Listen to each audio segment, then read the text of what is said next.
Oke, selamat pagi, siang, sore, malam, dan mungkin dini hari untuk teman-teman semua. Selamat datang kembali di Neo Talk keempat ya, by Neoversity. Nah, untuk hari ini kita membuat ini ya, diskusi sebenarnya lebih ke obrolan yang lebih luas atau mungkin bisa nyambung dengan video kemarin. Kalau kemarin yang ketiga kita ngomongin peluang ya kan, kemudian tantangan juga tentang IT ya kan. Sekarang kita juga membuatnya lebih luas lagi. Nah, kali ini mungkin juga akan berbeda ya, karena ini spesial Hari Ibu ya. Nah, karena spesial Hari Ibu, narasumber atau tamu kita sekarang itu kisi-kisinya satu, dia adalah seorang ibu ya kan. Tapi juga beliau juga seorang profesional atau mungkin juga bekerja kayak gitu ya. Mungkin dari background itu, spill background itu nanti ada muncul beberapa pertanyaan dan obrolan yang menarik tentang video kali ini gitu ya. Oke, kita kenalan dulu sama narasumber kita. Nah, untuk lebih tahu dengan nama ya kan, kemudian kita akan juga mendengar tentang backgroundnya, aktivitas sekarang, kesibukannya seperti apa. Nah, coba kita dengar. Silakan, Mbak. Halo semuanya. Yuk. Apa harus kenalan dulu? Dong. Oh, kenalan dulu. Halo, nama saya Zeni. Zeni ya. Iya, saya konsultan education. Konsultan Ya, education. saya saat ini konsultan education di Sinau Space. Sinau Kalau Space. platformnya pakai Sinau Space gitu. Kemudian tapi pekerjaan utama saya adalah seorang ibu dua anak perempuan. Dua anak perempuan. Nah, ibu dua anak perempuan. Nah, side job saya adalah education consultant gitu. Oke, kalau primary jobnya? Jobnya Mom tadi ya? Ya, Oke. mom of two daughters. Jadi ibu, my primary job itu adalah ibu, dua orang anak. Kemudian my side job is education consultant gitu. Iya, begitu bahasa kerennya. Oke, menarik sekali. Kalau kesibukan lain selain yang berkaitan dengan konsultan mungkin atau di luar rumah, ada lagi nggak? Mostly itu sih ya. Mostly itu ya. Maksudnya misal untuk highlight project atau misalnya fasilitasi input, semuanya bersifat tentang pendidikan. Cuma nanti tinggal fokusnya mau diarahkan kemana gitu. Karena kan spektrum pendidikan sendiri itu luas. Jadi tinggal sama klien atau sama partner itu kita mau highlight project apa sih gitu, atau kita mau apa ya bahasanya, promote apa gitu. Nah, itu yang itu nanti detailnya biasanya kita discuss di situ. Oke. Kalau ini sekarang kan berarti fokusnya memang di sisi education ya, highlight-nya. Kalau boleh tahu, memang sebelumnya ada background pendidikan atau memang tiba-tiba memang passionnya aja ke situ gitu? Memang ada background pendidikannya kah? Oh iya, linear ya. Memang dari S1, S2 kuliahnya jurusannya pendidikan. Oke. Kalau passion banyak, tetapi akhirnya yang kemudian setelah tes MBTI enggak ya? MBTI. Dulu nggak model tes MBTI gitu ya. ENFJ. ENFP. Oh, ENFP. Biru-biru dong. Ya, ENFP ya. Jadi justru tes MBTI setelah S2-nya kebentuk kan. Jadi oke, memang jawabannya firm gitu ya, nggak berubah gitu. Tetapi memang ada banyak passion saat itu yang ya coba direnungkan mana yang lebih mendekati dengan talent atau potensi kita, kemudian yang mau dikembangkan ke depan apa. Nah, itu akhirnya ngambil ke pendidikan. S1, S2 di situ. S3 juga. S3-nya majornya mungkin nggak itu, tetapi arahnya tetap ke pendidikan ya. Jadi lebih ke inovasinya, tapi tetap linearitasnya di pendidikan gitu sampai S3 gitu. Oh, berarti nggak cuma ini teman-teman, nggak cuma memang aktivitasnya berkaitan dengan pendidikan, ternyata secara background formal juga S1, S2, S3-nya juga arahnya pendidikan. Nah, mungkin ada insight baru yang mungkin bisa kita tangkap dari video kali ini gitu ya. Oke, aku manggilnya Mbak ya, Mbak Zeni. Oke, Mbak Zeni, mungkin pembahasan pertama kita kaitannya sama university ya, dunia IT mungkin juga akan disambungkan dengan pendidikan. pengalaman Mbak Zeni tentang IT, dunia IT, bagaimana posisi pendidikan dan IT itu sekarang pengalamannya seperti apa? Kayak gitu, Oke. boleh diceritakan. Jadi kalau hubungannya pendidikan dengan IT itu erat banget. Erat Jadi, banget. kalau kita mau bicara teori kita bisa seminggu nih ngebicarain gitu ya. Tapi misalnya mau saya persingkat sedikit itu, kalau teman-teman familiar dengan industri 4.0 gitu kan, itu sudah terjadi di dunia pendidikan gitu. Jadi, segaris dengan perubahan revolusi industri itu efeknya ada ke dunia pendidikan.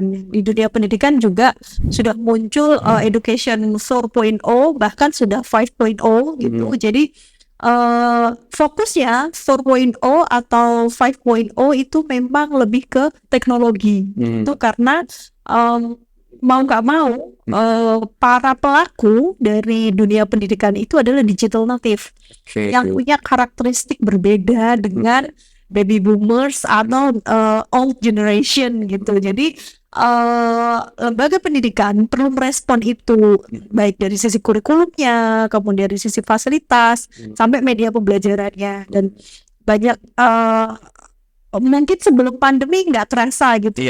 Sebelum pandemi nggak terlalu terasa, tetapi pasca pandemi, selama dan pasca pandemi gitu ya, akhirnya orang kan berlomba-lomba untuk melihat kembali lembaga pendidikan yang dijalankan atau kurikulum yang diberikan kepada siswa itu sudah selaras belum dengan kebutuhan teknologi saat ini gitu. Terutama mungkin kalau teman di dunia pendidikan itu akhirnya booming itu adalah LMS gitu ya. Jadi Learning Management System. Jadi itu kan akhirnya banyak lembaga yang akhirnya bermigrasi dari yang awalnya manual manajemen berpindah ke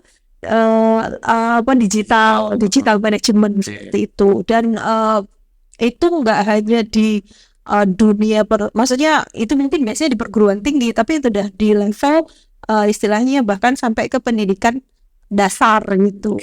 Jadi mungkin bukan disrupsi gitu ya, tetapi efek dari perubahan revolusi yang besar itu ya dari sisi industri maupun teknologi itu akhirnya memang mempengaruhi dunia pendidikan begitu.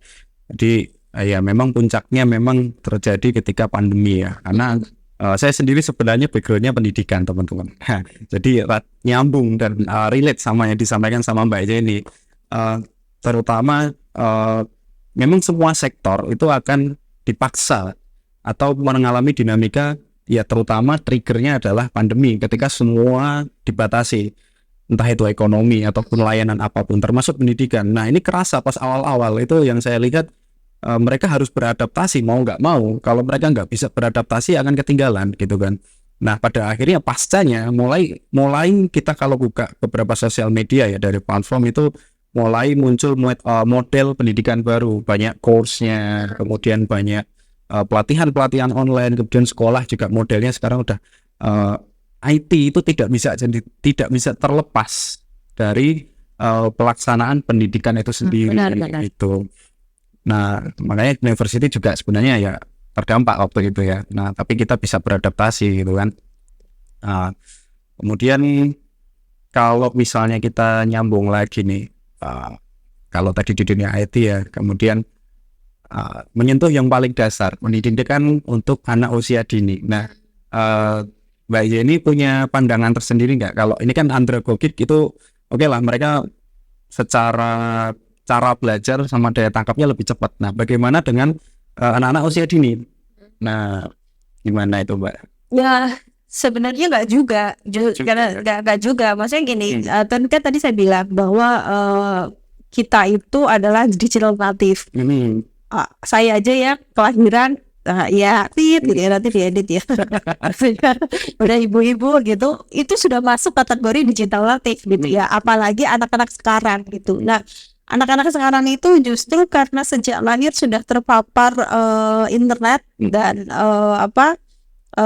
smartphone gitu, itu justru jauh lebih mudah untuk mengarahkan aslinya.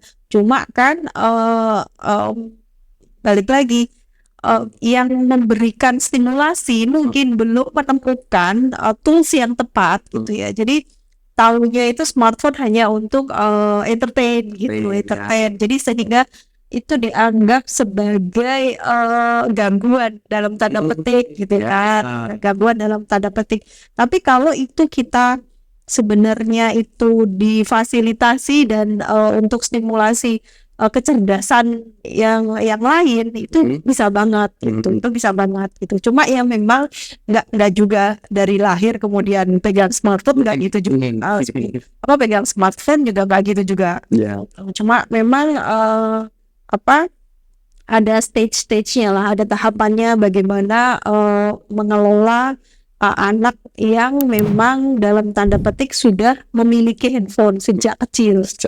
Entah handphone, entah tab atau laptop atau komputer ya, akses yang bisa dia gunakan. Karena kan sekarang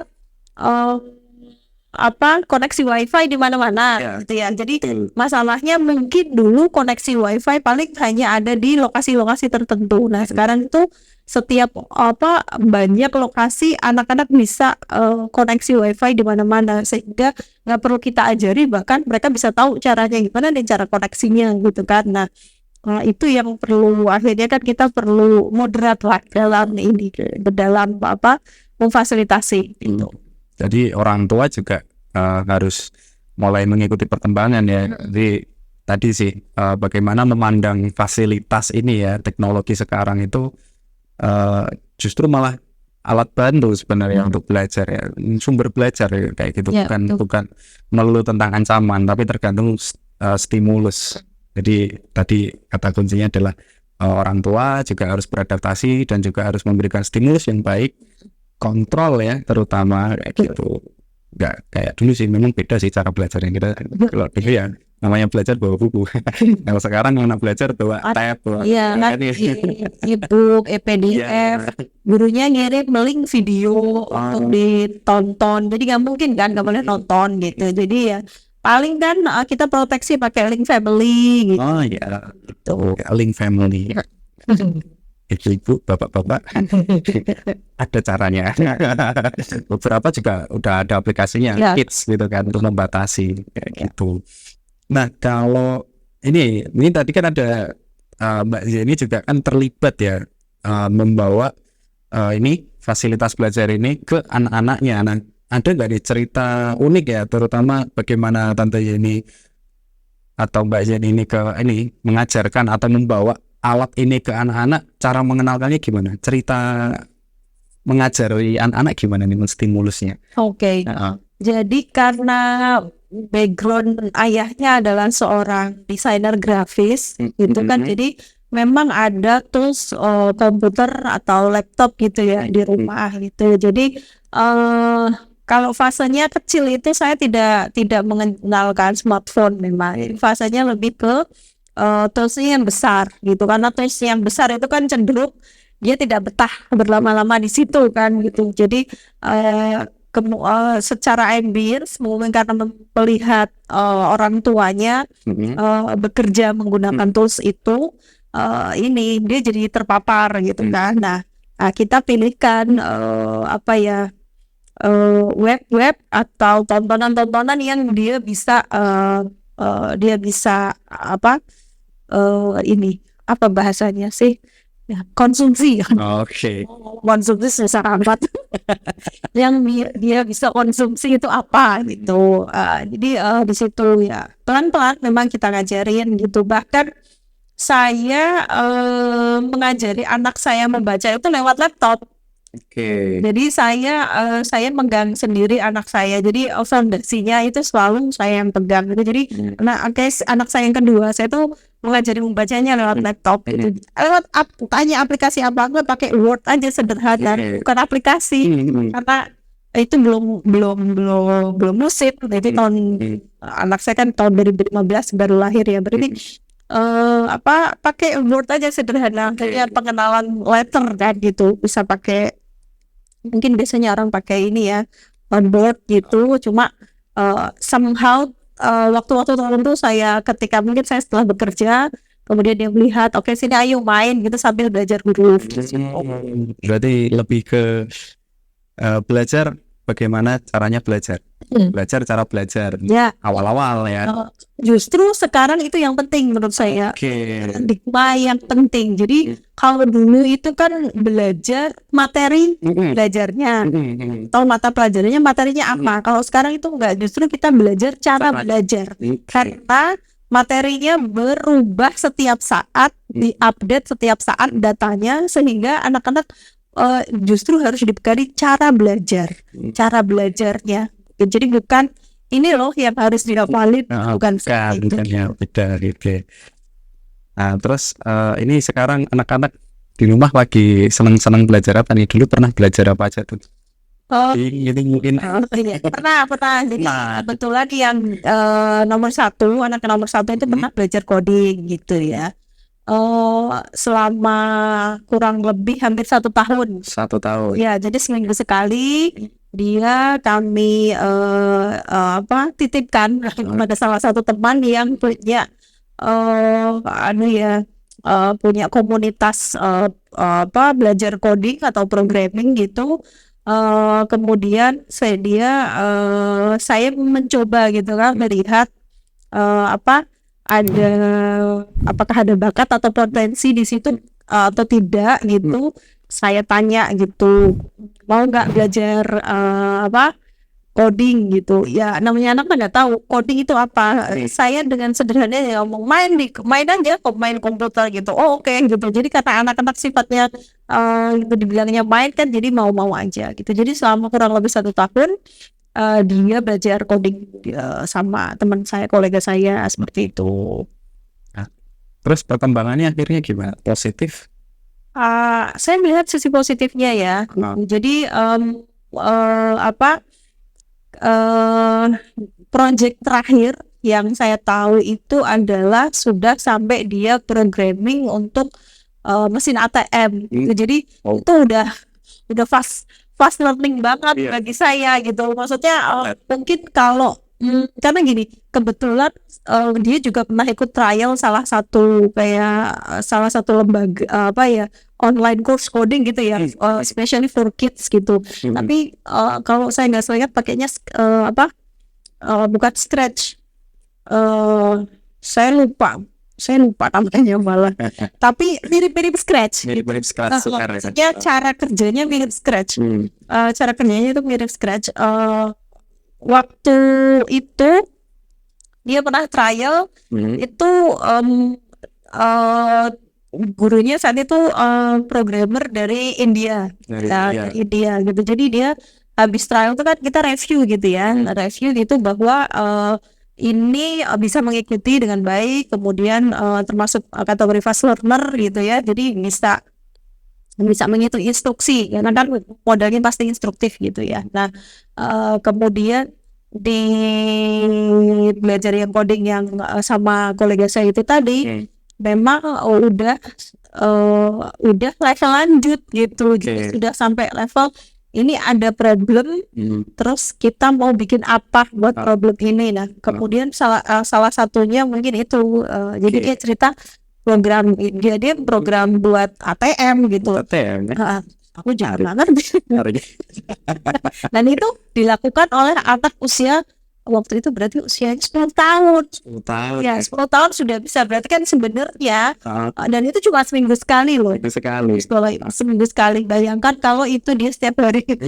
Saya rasa dia bisa banget yang lain. Iya. Oke, kalau untuk belajar coding atau IT, berarti kalau dari sisi anak-anak nih ya, mungkin kita akan ngomongin tentang beberapa tipe kecerdasan. Dan berarti kalau kita anak-anak belajar coding, sebenarnya yang diarahkan itu ke kecerdasan apa sih sebenarnya? Oke, jadi kalau kita remind teorinya Gardner itu kan Howard Gardner itu kan ada multiple intelligence gitu kan. Nah, ada banyak ya, jadi visual, spasial, linguistik, matematis gitu kan, musik, spasial ya, intrapersonal, interpersonal. Nah, itu kan macam-macam gitu. Nah, kalau anak belajar coding sebenarnya itu diarahkan stimulasinya ke ini. Sebenarnya kecerdasan matematis ya. matematis ya, logik ya. Logic thinking. Jadi logic thinking yang dibangun di situ. Mungkin orang kan akan bingung belajar apa gitu. Ya bukan belajar angkanya, tapi belajar matematika itu kan logik ya. Jadi logic thinkingnya dia belajar di situ, logic thinking. Nah, kemudian nanti misalnya dikembangkan lebih lanjut kalau dia punya potensi misalnya di visual dan spasial. Nah, itu bisa jadi satu paket yang komplit menurut saya gitu, karena kalau anak-anak punya potensi kecerdasan visual dan spasial, itu biasanya sisi artistiknya tinggi gitu kan, sisi artistiknya tinggi, kemudian kemampuan membangun ya atau memproduksinya itu juga tinggi. Nah, ketemu kecerdasan matematis yang majorly ke logic thinking. Jadi akhirnya jadi inilah paket komplit menurut saya gitu. Kayaknya mengarahnya ke front end juga tuh. Kayak ke front end. Iya, jadi gitu. Jadinya kalau kita bicara ke programming itu kan programmer ke front end. Iya, itu sebenarnya nggak arah front end ya. Apa orang front end itu? Nah, University yang bahkan saya. Itu yang ngurusin kalau web atau aplikasi yang berinteraksi dengan pengguna, user itu front end. Nah, untuk user itu kan pasti memperhatikan yang namanya kenyamanan pengguna, kemudian kombinasi artistik, warna, dan mungkin usefulness-nya. Nah, jadi selain kita memang harus logical thinking, codingnya itu juga akan memperhatikan estetikanya dan fungsionalitasnya. Itu tadi paket lengkap itu bilangin. Iya, jadi kalau misalnya ternyata anaknya marahnya cuma ke kecerdasan matematisnya aja, ya nggak masalah gitu. Karena memang mostly kan coding juga kegiatan utamanya adalah ini kan problem solving gitu. Jadi problem solving kan, karena biasanya kan setiap program atau misalnya kalau sekarang bahasanya aplikasi lah gitu, atau sistem yang dibuat itu kan untuk menyelesaikan masalah gitu. Jadi nggak akan sia-sia juga itu maksudnya, atau punya di sisi lain cuma visual spasialnya aja gitu. Kalau linguistiknya, UX writing, ya pakai lengkap gitu. Oke. Nanti untuk anak-anak ya, terutama kan anak-anaknya Mbak J ini kan perempuan ya. Nah, kenapa malah justru anak perempuan nih yang didorong gitu? Biasanya kan ada stigma ya. Ini stigma ya. Mungkin dulu adalah yang kaitannya sama IT itu cowok-cowok. Tapi perempuan gitu kan, anak perempuan udah dikenalin IT malah ada yang sampai serius kayak gitu tuh, sampai bablas gitu kan. Awalnya cuma main, tahu-tahu bikin sistem ATM. Nah, kalau Mbak Jenny memandangnya gimana tentang anak perempuan malah didukung untuk belajar IT gitu? Ya, oke. Jadi bagi saya job atau pekerjaan atau bidang itu keahlian seseorang itu tidak mengenal gender. Saya setuju. Tidak mengenal jenis kelamin gitu. Nah, jadi saya kembalikan sebenarnya ke potensi anaknya gitu. Potensi atau talent gitu kan. Jadi kita memang perlu tahu sebenarnya potensi atau anak itu apa sih. Nah, hasil observasi saya memang dia ada kecenderungan di situ. Cuma kan namanya masih anak-anak, kita nggak tahu kan. Nah, memang kita akhirnya bisanya apa sebagai orang tua, fasilitasi untuk stimulasi. Nah, salah satu kegiatan bagi saya yang akan secara intens dan cepat menstimulasi itu adalah coding itu paket lengkap, tools terbaik, salah satu tools terbaik ya. Oke, jadi tidak melihat gendernya, sebenarnya untuk ke IT itu untuk hari ini ya kita nggak akan melihat gendernya. IT itu bisa untuk semua gender, untuk semua kalangan sebenarnya kayak gitu. Bahkan dulu postingan university pernah bahas yang menemukan atau yang pertama kali bikin bahasa pemrograman itu adalah seorang perempuan, bukan laki-laki. Ya, Karena sekarang malah banyak laki-laki yang ngoding ya. Apa mungkin karena perempuan pintar membuat kode gitu kan? generasi ya. Iya, buat kita lagi-lagi susah. Ngomong sama perempuan dan kodenya banyak. Iya, kodenya banyak ya. Mungkin karena itu sih. Jadi mata meletot gitu itu punya bahasa yang lain. Iya, apa Iya. Nah itu nanti jadi stereotype ya, nggak boleh gitu ya. Boleh Iya. stereotip. Nah, mungkin biar kita tidak membuatnya sebagai cuma stereotip. Bagaimana pandangan Mbak Zeni tentang ini perempuan berprofesi sebagai seorang programmer? Nah, asik nih kayaknya. Oke, kalau ditanya pandangan ya positif aja. Positif aja. Iyalah, nggak ada masalah, nggak ada problem. Iya. Justru menurut saya misalnya ya, kalau perempuan kemudian terjun secara serius sebagai programmer, itu kan justru akan membantu separuh lebih populasi di dunia ini yang isinya sebenarnya perempuan gitu kan, ya kan, untuk memahami problem-problem yang alami oleh perempuan, kemudian dia menciptakan solusinya kan gitu entah lewat sistem, entah lewat aplikasi gitu. Jadi karena pemahaman dia atas dirinya gitu, dan itu justru bagus gitu, dan biasanya perspektifnya akan lebih mungkin kalau usernya mungkin jadi lebih ini sangat relate gitu lah bahasanya gitu. Mungkin kalau laki-laki kan rasionalitasnya tinggi, jadi hubungannya nanti adalah ini useful nggak,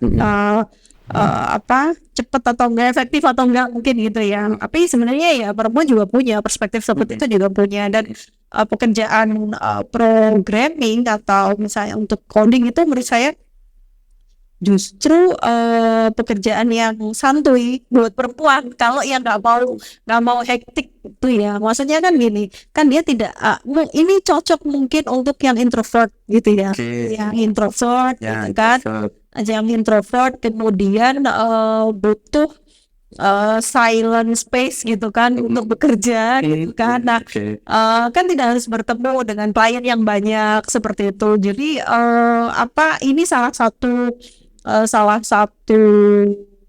pekerjaan, bidang pekerjaan yang bisa dilakukan dimanapun juga gitu kan, remote gitu. Jadi nggak ada lah ini kemudian di kotak-kotakan ini harus laki-laki dan perempuan itu enggak. Malah sebenarnya itu bagus sih, pendapatnya itu tuh bagus banget, karena perempuan terutama ya gender perempuan itu kan nantinya dia akan berkeluarga.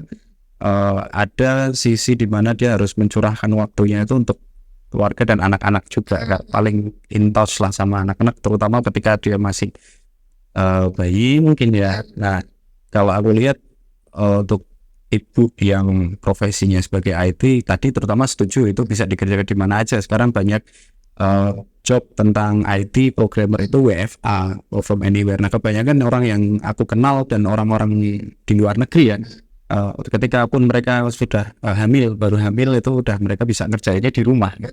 Ketika mereka punya anak, pertama kali punya anak dan masih kecil, biasanya harus keep in touch terus, dia kan harus dimonitoring terus. Ini yang profesinya programmer lebih leluasa karena bisa dikerjakan di rumah dan lain-lain. Nah ini sebenarnya penting juga sih. Ayo di university udah mulai open nih gitu kan, mbak-mbak calon ibu ayo belajar ya.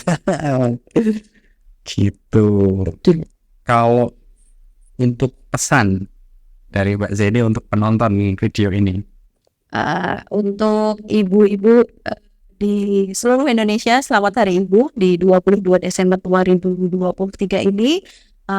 Semoga kita semua tetap diberi kesehatan untuk bisa membersamai anak-anak kita belajar sampai nanti ya.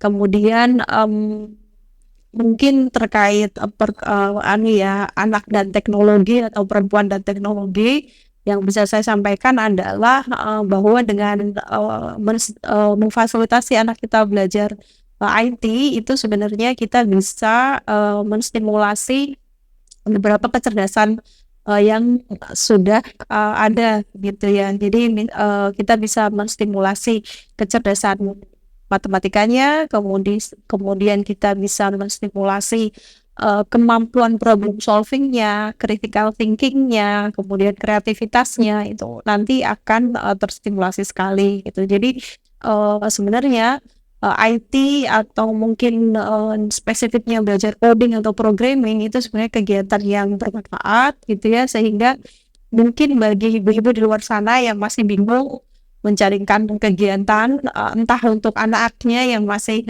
kecil, remaja, atau sudah di level dewasa sekalipun, saya pikir Nuversity bisa jadi salah satu partner ibu-ibu di luar sana untuk bisa memberikan tempat belajar terutama terkait dengan coding dan programming seperti itu. Oke, terima kasih. Mantap.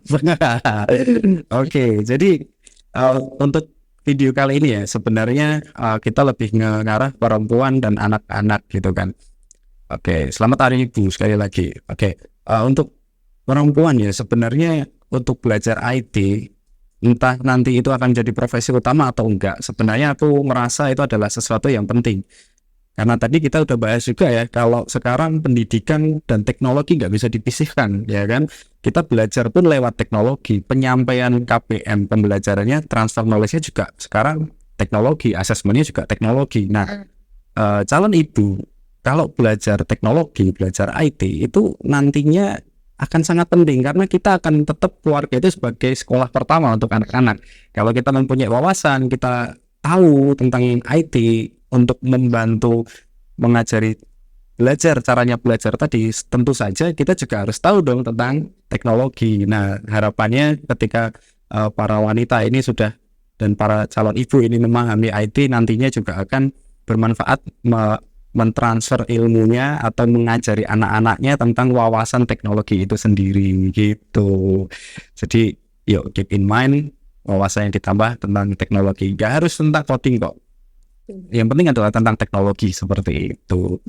Itu kesimpulannya gitu ya. Terima kasih Mbak Jenny, terima kasih teman-teman sudah sampai di menit sekarang ya. Jangan lupa like, kemudian boleh komen, silahkan what's on your mind atau ingin request di next Neo Talk boleh juga. Jangan lupa subscribe ya terutama gitu ya. Oke, kita tutup sama Nuversity, berani bermanuver. Terima kasih Mbak ya.